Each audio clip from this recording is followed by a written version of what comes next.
organisir menjadi Jemaat Betel Seko untuk kembali mengingat bahwa Gereja Masih Advent hari ke-7 sangat mempercayai satu-satunya kebenaran itu adalah dari firman Tuhan, Alkitab. Dan dari firman Tuhan inilah kita untuk memiliki 28 uraian doktrin dasar Alkitabiah yang dipercaya, yang diterima oleh gereja. Dan bagi saudara-saudaraku, para tamu undangan, semoga hal ini bisa menambah pengetahuan dan sekaligus menjadi berkat bagi kita semua. Saya tidak akan menyampaikan secara detail, hanya secara singkat. Gereja Masih Advent hari ke-7 percaya terhadap 28 uraian doktrin dasar Alkitabiah yang terbagi menjadi 6 bagian besar. Kelompok yang pertama adalah doktrin mengenai Allah. Dalam bagian ini ada 5 doktrin di sana. Yang pertama adalah firman Tuhan Allah. Gereja mempercayai bahwa kitab suci terdiri dari perjanjian lama dan baru adalah sabda Allah yang tertulis oleh ilham ilahi, diberikan melalui orang-orang kudus yang berbicara dan menulis sementara mereka digerakkan oleh Roh Kudus. Di dalamnya Allah menyampaikan kepada manusia pengetahuan tentang keselamatan. Yang kedua, doktrin kealahan. Hanya ada satu Tuhan, Bapa, Anak, dan Roh Kudus. Satu kesatuan dari 3 pribadi, layak disembah untuk selama-lamanya, dipuji dan dilayani oleh seluruh makhluk ciptaan. Doktrin yang ketiga adalah Allah Bapa. Allah Bapa yang kekal adalah pencipta, sumber, penopang, dan pemerintah semua ciptaan. Doktrin yang keempat adalah Allah Anak. Allah Anak yang kekal menjelma menjadi manusia yang diberi nama Yesus. Melalui Dia Allah menciptakan segala sesuatu dan menghadirkan pengharapan keselamatan bagi umat manusia. Doktrin yang kelima adalah Allah Roh Kudus. Allah Roh Kudus yang kekal aktif bekerja bersama Bapa dan Anak dalam penciptaan dan keselamatan manusia. Diutus untuk berdiam dalam diri manusia sebagai roh kebenaran dan penolong. Bagian doktrin yang besar kedua adalah doktrin tentang manusia yang terdiri dari 2 doktrin, yaitu yang pertama adalah penciptaan atau doktrin ke-6. Tuhan menciptakan langit dan bumi, laut dan segala isinya selama 6 hari. Lalu dan dalam penglihatan segala sesuatu yang diciptakannya sungguh amat baik. Doktrin yang ketujuh, sifat dan keadaan manusia. Laki-laki dan perempuan yang diciptakan Tuhan menurut gambarnya adalah pribadi yang diberi kuasa dan kebebasan untuk berpikir dan bertindak. Namun gambar Allah dalam diri mereka dan keturunannya rusak akibat dosa. Bagian yang ketiga adalah doktrin keselamatan yang terdiri dari 3 doktrin. Yang pertama atau yang ke-8 secara keseluruhan adalah pertikaian besar. Pertikaian besar antara Kristus dan setan dimulai di surga dan berpindah ke dalam dunia saat Adam dan Hawa berdosa. Allah mengutus Roh Kudus dan malaikat-malaikatnya untuk memimpin dan melindungi umatnya, sementara berjalan dalam jalan keselamatan yang disediakan Yesus bagi mereka. Yang ke-9, hidup, mati, dan kebangkitan Kristus. Hidup, mati, dan kebangkitan Kristus adalah satu-satunya jalan yang dapat mendamaikan manusia berdosa dengan Allah. Manfaat dari jalan ini diperoleh saat setiap orang yang percaya hanya kepada Yesus. Yang ke-10 adalah pengalaman keselamatan. Pengalaman keselamatan dimiliki saat kita beriman kepada Yesus, yang olehnya kita dibenarkan, diangkat sebagai putra-putri Allah, dan dilepaskan dari perhambaan dosa. Selanjutnya oleh Roh Kudus kita dilahirkan kembali dan dikuduskan serta diberikan kuasa untuk menghidupkan kehendak Allah dalam kehidupan sehari-hari. Bagian doktrin selanjutnya adalah doktrin tentang gereja yang terdiri dari 8 doktrin. Yang pertama atau yang ke-11 secara keseluruhan adalah bertumbuh dalam Kristus. Dengan senantiasa teguh pada Yesus sebagai Tuhan dan Juru Selamat, maka kita dibebaskan dari masa lalu. Kita tidak hidup dalam kegelapan, ketakutan terhadap kuasa-kuasa kegelapan, ketidaktahuan dan kesia-siaan. Kita dipanggil untuk bertumbuh ke dalam keserupaan dengan tabiatnya melalui doa, firman-Nya, puji-pujian, ibadah bersama, dan turut serta menjalankan misinya. Yang ke-12, gereja atau jemaat. Gereja adalah umat percaya yang dipanggil keluar dari dunia untuk mengakui Yesus sebagai Tuhan dan Juru Selamat. Gereja adalah tubuh Kristus dan Ia adalah kepalanya. Gereja adalah keluarga Allah dan gereja adalah pengantin yang telah dikuduskan melalui darahnya. Yang 13, umat yang sisa dan tugasnya.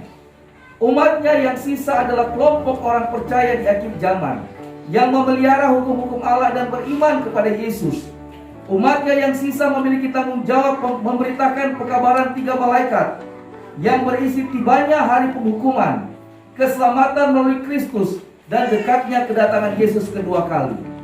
Yang ke-14, kesatuan dalam tubuh Kristus. Sekalipun jemaat adalah satu tubuh dengan banyak anggota, berbeda suku bangsa, budaya, status sosial, status pendidikan, status ekonomi, dan gender. Namun hal ini tidaklah mendatangkan perpecahan, sebab kita sama di dalam Kristus. Yang ke-15, baptisan. Baptisan adalah lambang persatuan kita dengan Kristus dalam kematian dan kebangkitannya untuk memperoleh suatu hidup baru. Persatuan ini dinyatakan melalui baptisan dengan cara diselamkan. Yang ke-16, perjamuan Tuhan. Perjamuan Tuhan merupakan keikutsertaan dalam lambang tubuh dan darah Yesus sebagai suatu ungkapan iman kepadanya. Yang ke-17, karunia rohani dan tugas pelayanan. Roh Kudus mencurahkan kepada setiap anggota gerejanya karunia-karunia rohani dengan tujuan digunakan dalam pelayanan kasih untuk kebaikan jemaat dan umat manusia. Yang ke-18, karunia nubuat. Salah satu karunia nubuat yang dikaruniakan Roh Kudus adalah salah satu karunia rohani yang dikaruniakan Roh Kudus adalah karunia nubuat. Karunia ini menjadi tanda pengenal gereja yang sisa. Bagian doktrin selanjutnya adalah doktrin kehidupan Kristen yang terdiri dari 5 doktrin. Yang pertama atau yang ke-19 berdasarkan urutannya, hukum Allah adalah pernyataan hukum Tuhan Allah. Hukum Allah adalah pernyataan kasih, kehendak dan maksudnya, perihal perilaku dan hubungan manusia. Prinsip-prinsip besar hukum Allah dinyatakan dalam 10 perintah dan dalam kehidupan Kristus. Penurutan hukum Allah adalah buah dari iman kepada Yesus yang telah memberikan kasih karunia yang menyelamatkan setiap orang yang percaya. Yang ke-20, hari Sabat. Hukum Allah yang keempat menuntut pengudusan Sabat hari ke-7, hari Sabtu, sebagai hari untuk tidak melakukan pekerjaan atau urusan, melainkan sebagai waktu untuk beribadah kepada Tuhan dan melakukan pelayanan yang sesuai dengan ajaran dan kebiasaan Yesus yang adalah Tuhan atas hari Sabat. Sabat diciptakan Tuhan untuk manusia dan dikuduskan mulai dari masuk matahari pada hari Jumat sampai masuk matahari pada hari Sabtu. Yang ke-21, penata layanan. Penata layanan adalah mengakui bahwa semua yang kita miliki merupakan milik Allah dan Ia telah mempercayakannya kepada kita untuk digunakan sesuai dengan kehendaknya. Yang ke-22, tingkah laku orang Kristen. Kita dipanggil untuk menjadi suatu umat yang saleh, yang berpikir, merasa dan bertindak serasi dengan prinsip-prinsip sorga. Hal ini berarti bahwa penampilan haruslah sederhana, sopan dan rapi, tanpa menggunakan perhiasan-perhiasan yang sifatnya lahiriah, tetapi perhiasan yang tidak dapat binasa, yaitu roh kelemah lembutan dan ketenangan.